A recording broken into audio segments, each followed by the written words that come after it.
Welcome to My Hometown, the program that explores clubs, organizations, businesses, and issues across Nassau and Suffolk counties and sheds light on the different towns that are making a difference.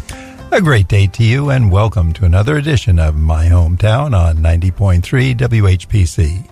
I'm your host, Bill Horan, along with Nassau Community College student Joe Ritter.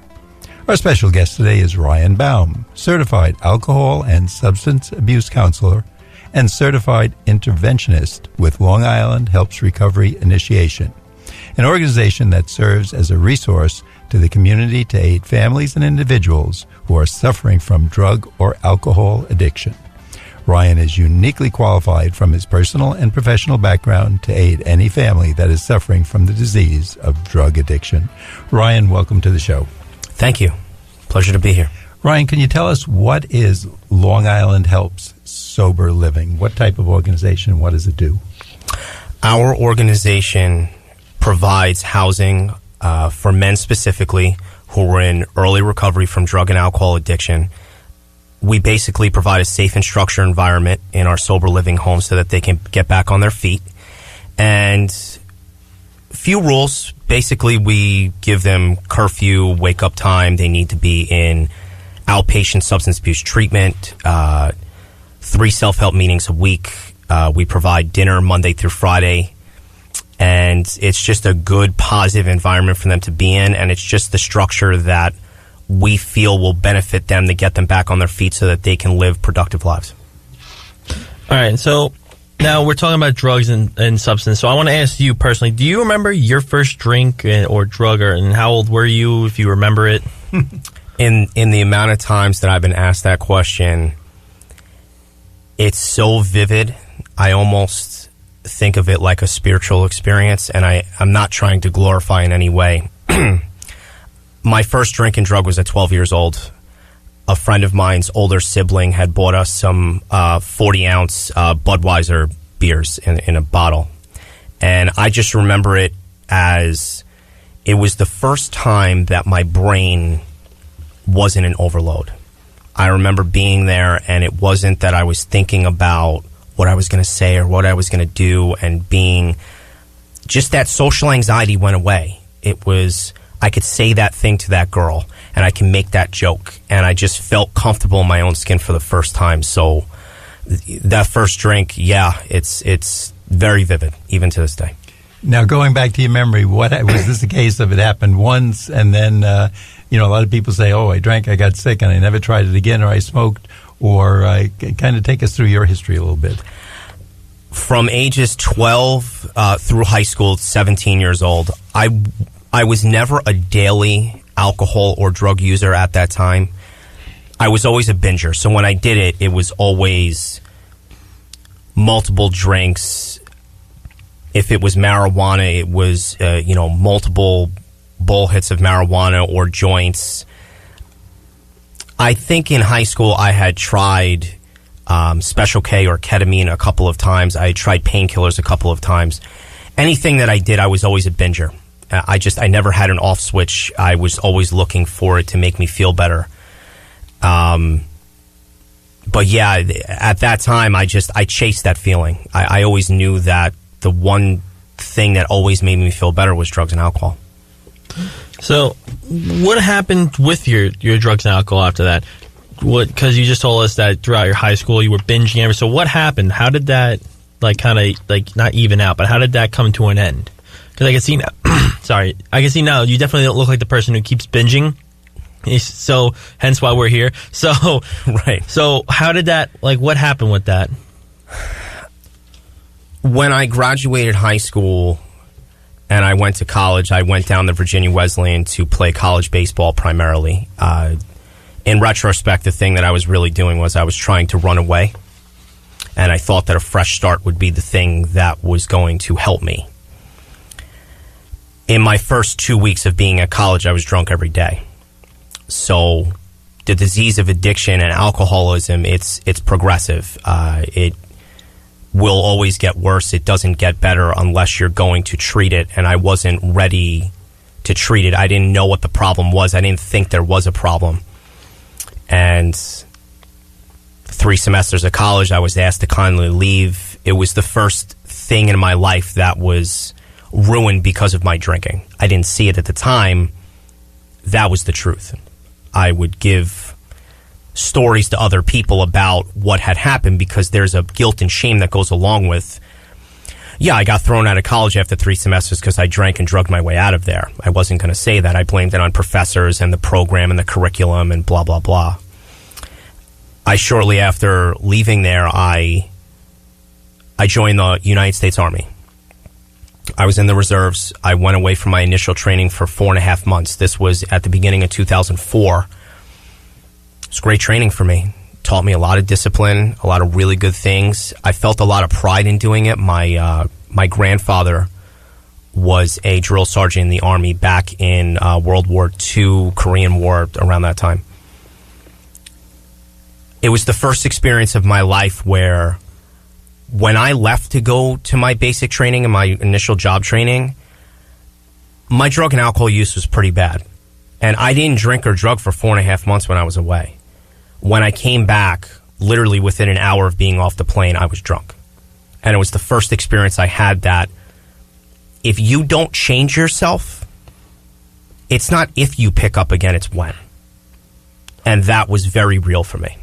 Right. And then when you said you played baseball too, did your drinking and drug and everything, because I have friends obviously who are playing baseball and stuff, and I can see from the stories, some guys, they go pretty crazy, they have like hilarious, like crazy parties, and they're like, sure, having a great time. Right.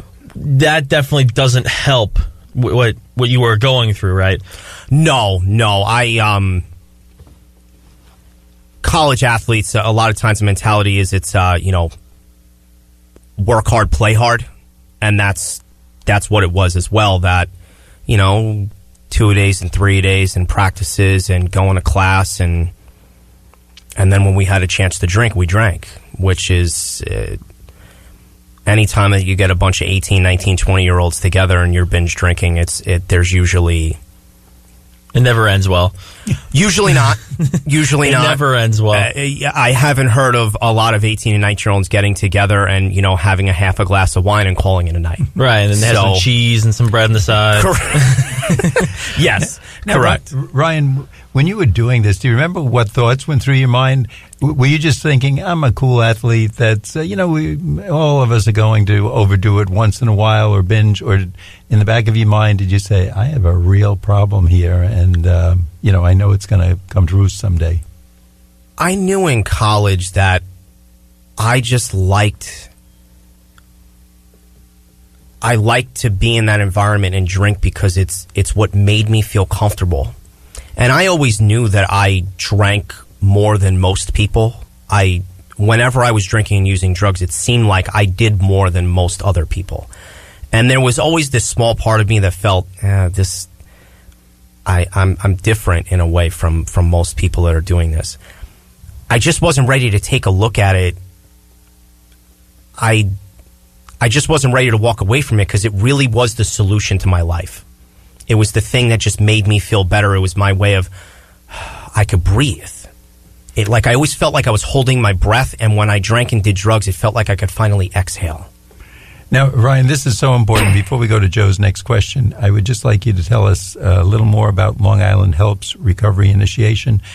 Is there a phone number we should know about, a website? If someone is hearing this and saying, wait a minute, this is my son, my daughter, my husband, right, can you give us a little contact information? Absolutely. We have a website. It's LIHelps, so it's LIHELPS.US is our website. Our direct contact number is 516 area code 855-0750. You can call us day or night. We've had a mother call us at 5 o'clock in the morning, and we've picked up the phone. And once again, to our audience, we will give you that information a couple more times throughout the show. So if you couldn't get it down, don't get hit in the car, or if you're in traffic or doing something, we'll provide the information later on in the show again, and the phone number, so that if you're experiencing this problem, or unfortunately if you know someone who is, there's some help out there for you. Joe? So you mentioned that you went away for 4.5 months to basic, right? So what was it like going from transitioning from the party college atmosphere to what what is a strict, military cut. This is what's going to happen. No drugs, no alcohol, not really any of that. So how was that transition for you? In the beginning, a big shock, without a doubt. I think the training, you're so involved in the training and it's so intense, and you're really not a part of society. You're removed. That I didn't really dive too deep into that for myself. What I noticed, though, was that when I came home, you tried to fill a void almost. I just ran wild because I went from highly structured to absolutely no time. Right. And the way that I actually describe it to people I'm trying to help is that experience is very similar to if you went to rehab for 90 days and didn't do the work you needed to change yourself, and now you come home and you just have no structure, that's what's going to happen to you. We as human beings, we crave structure. From the moment that we're born, we're looking for some type of pattern. And addicts and alcoholics are just known for, we don't have that. And I was very much an example of that I just ran wild, and when I came home, I really needed something to settle me down, and I just got right back into, I'm going to sleep in, and I'm going to be at the bar at 3 o'clock, and the guys I looked up to were retired firemen and policemen who were at the bar at 3 o'clock in the afternoon, and I was the young kid sitting next to them at 19, 20 years old, and I thought I was cool. That's really what it came down to, and it wasn't cool. I was drinking my life away, and I had no ambition, and my mother jokes with me a lot of times. I was the type that I wanted the $100,000 job, but I didn't want to do anything for it. I wanted someone to walk into the bar and be like, wow, Ryan Baum, you're such an amazing person. Here's a job. No resume, no nothing, because I was the great I am. I'm Ryan Baum. I'm here. Everyone should know that, and then you'll approach me and invite me on, instead of having that humility about your life and working hard for things. And if I've learned anything in recovery, is that the things that are worth the most, you work the hardest for. It means something more when you have to. It's like blood, sweat, and tears. I'm a big sports person, and that's the guys that I appreciate the most are the ones that they're dirty. You can tell that they played the game because they put something into it. And I try to live my life like that now because I wasted so much time. I just don't want to waste any more time. Ryan, did anybody along the way come up to you and say, excuse me, you have a problem? Or did your mother say maybe you should do something, your dad, your girlfriend? If you speak to my mother knew. Yeah, parents always know. She knew. Big time. And but you just probably didn't want to hear it. Is that I didn't. Usual? Normal teenage, early 20s young man that I felt like I could. It was a phase. I was going to get over it. Yeah, I know exactly what you're talking about. Yeah, I mean, not like that, but yeah, I know the feeling that you're talking about. For you, Joe, this is probably something you're not going to want to hear, and the older you get, the more you're going to understand this. Your parents are usually right. No, I know that for a fact. That's good. What is Joe telling us? Maybe we're going to find out something interesting. I'm coming out and I'm admitting it. All those times that I said that you're wrong, you're not. Ryan, at this point in the show, we're going to take a brief break from my hometown on 90.3 WHPC.